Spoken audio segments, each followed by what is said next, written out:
Vous savez, souvent quand on parle d'amour, en particulier pour sa famille, pour son mari, pour ses enfants, eh bien on va penser à la manière dont on peut exprimer cet amour, aux choses qu'on peut faire.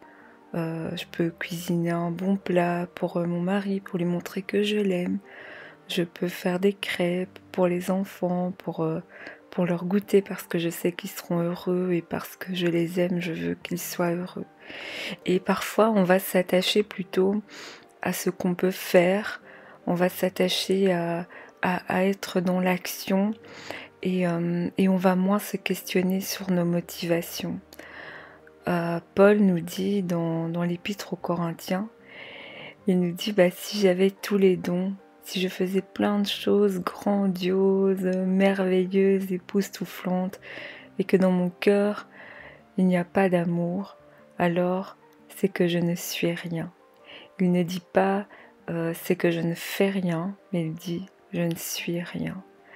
Parce que ce qui nous donne l'essence de notre être, ce qui fait qu'on est une épouse, une mère, une amie, une sœur, eh bien c'est l'amour. En fait, l'amour, c'est le sentiment en nous qui vient tout valider, qui vient valider nos actions. Je peux faire une bonne action, mais avec une motivation égoïste, par exemple.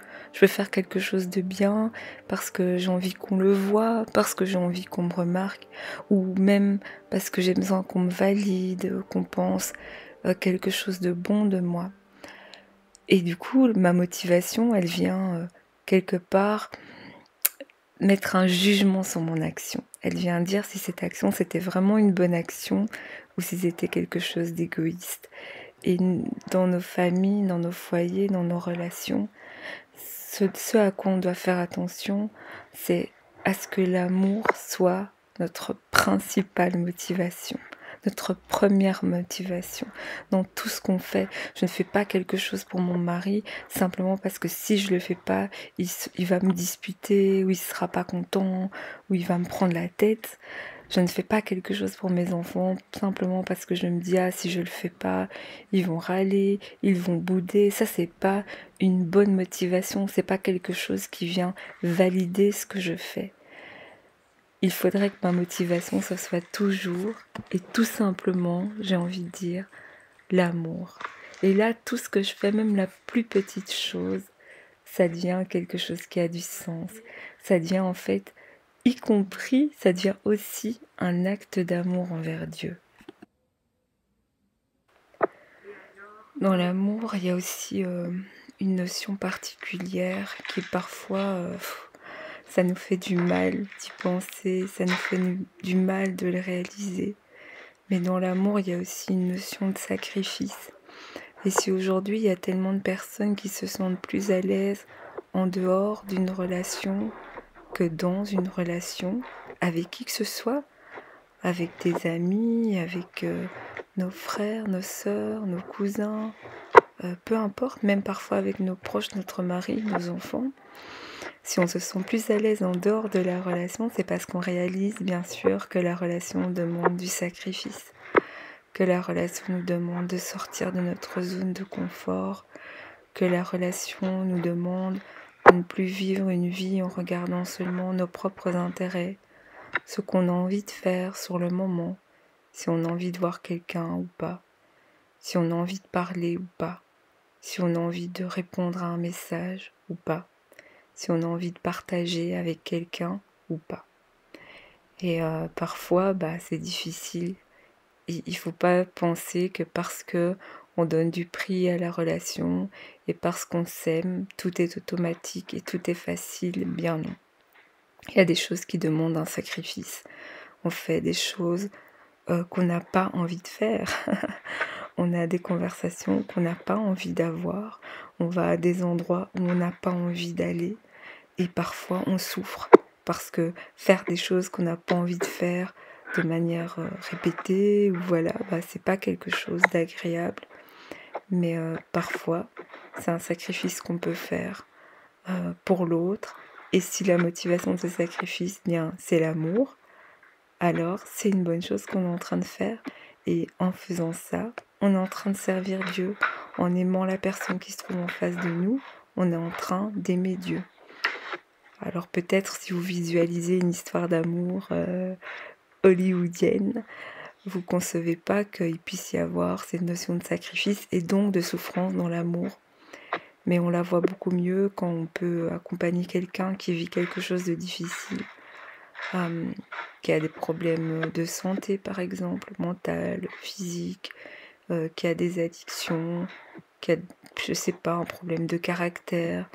Et là, c'est évident que parce qu'on aime cette personne, on va faire des sacrifices. C'est évident que peut-être je vais me priver de boire mon petit verre de vin que j'aime bien boire en mangeant parce que je sais que la personne que j'aime, elle a un problème avec ça et que c'est difficile pour elle. On se dit, c'est quand même pas grand-chose, ok, mais c'est un sacrifice. Et aimer quelqu'un et vouloir être en relation avec cette personne-là, c'est des sacrifices mis bout à bout. Bien sûr, les sacrifices ils doivent venir dans les deux sens, mais en réalité, on ne regarde pas à ça. On regarde à l'état de notre propre cœur et à ce qu'on est prêt à faire. C'est sûr, c'est plus facile de rester dans son coin par moment, de ne pas répondre au téléphone, j'en sais quelque chose, de ne pas aller vers l'autre, de ne pas aller à la discussion, de ne pas chercher à savoir, parce qu'on est fatigué, parce qu'on n'en peut plus. Mais je crois que le Seigneur, il renouvelle nos forces. Quand il nous demande d'aimer, il ne nous demande pas d'aimer avec nos propres forces, mais il nous demande d'aimer avec les forces qu'il nous donne. Alors s'il nous demande d'aimer comme lui, il nous a aimés, c'est-à-dire d'un amour incommensurable, d'un amour qui va jusqu'au bout, jusqu'à la mort, jusqu'à donner ce qu'il a de plus cher, eh bien moi je veux croire que ce Dieu-là, il nous fortifie et il nous aide à aimer comme il veut qu'on aime. Et je renonce à essayer de le faire par mes propres forces. Et je t'invite toi aussi à renoncer à essayer d'aimer véritablement par tes propres forces, mais de compter sur l'Esprit de Dieu et de lui demander en fait tout simplement d'aimer au travers de nous. C'est pas nous qui devons forcer des choses, etc. Si seulement l'amour de Dieu pouvait passer au travers de nous.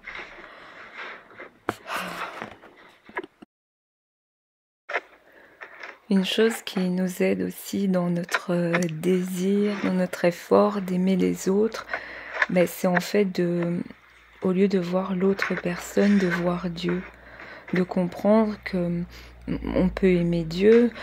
Oui, on dit à Dieu qu'on veut faire des choses pour lui, mais en réalité, qu'est-ce qu'on peut faire pour Dieu? Qu'est-ce qu'on peut donner à Dieu? Ce qu'on peut faire pour Dieu, justement, c'est de servir les autres, c'est d'aimer les autres. Et au lieu parfois de voir quelqu'un, oui, qu'on peut avoir du mal à aimer ou qu'on peut avoir du mal à supporter, mais si on peut voir Dieu dans cette personne-là, ça va nous aider et ça va nous aider à dire, mais Seigneur, au travers de cette personne-là, c'est toi en fait que j'aime, c'est toi que je veux aimer. Quand j'honore cette personne-là, quand je sers cette personne-là, c'est toi que je sers. Et quand on garde ça à l'esprit, on comprend qu'au fait, tout est tourné vers Dieu. Et vous savez, c'est quelque chose qui est vrai dans les deux sens. C'est-à-dire que tout bien que tu fais à quelqu'un, tu le fais d'abord à Dieu. C'est pour ça qu'il dit même que celui qui donne un verre d'eau fraîche au plus petit, c'est comme si c'était à lui qu'on l'avait donné. Mais aussi, tout mal qu'on fait à quelqu'un, c'est comme si on le faisait aussi d'abord à Dieu. Parce que c'est sa création, c'est sa créature, c'est la personne qui l'aime. De la même manière aussi, quand on te fait du mal, c'est comme si on s'en prenait à Dieu. Et je pense que de garder ça à l'esprit, de se dire Seigneur, c'est toi que j'aime, de faire cette prière, de dire Seigneur, aime cette personne au travers de moi. En fait, de redonner à Dieu une place centrale dans la relation qu'on a aux autres. On n'a pas une relation avec les autres seulement en se demandant ce qu'ils peuvent faire pour nous, mais on ramène tout à Dieu. On ramène tout ce qu'on peut donner, mais aussi tout ce qu'on peut recevoir. Quand quelqu'un fait quelque chose pour vous, quand quelqu'un vous démontre de l'amour, quand quelqu'un vous aide, mais sachez que c'est en fait Dieu qui le fait au travers de lui. Et donc bien sûr, dites merci à la personne, mais n'oubliez pas non plus de dire merci à Dieu pour cette relation. Le fait de remettre Dieu au centre de tout, ça change notre perspective et ça nous facilite encore une fois les choses quand il s'agit d'aimer l'autre. Alors voilà, l'idée, c'était juste de partager avec vous quelques pensées sur l'amour.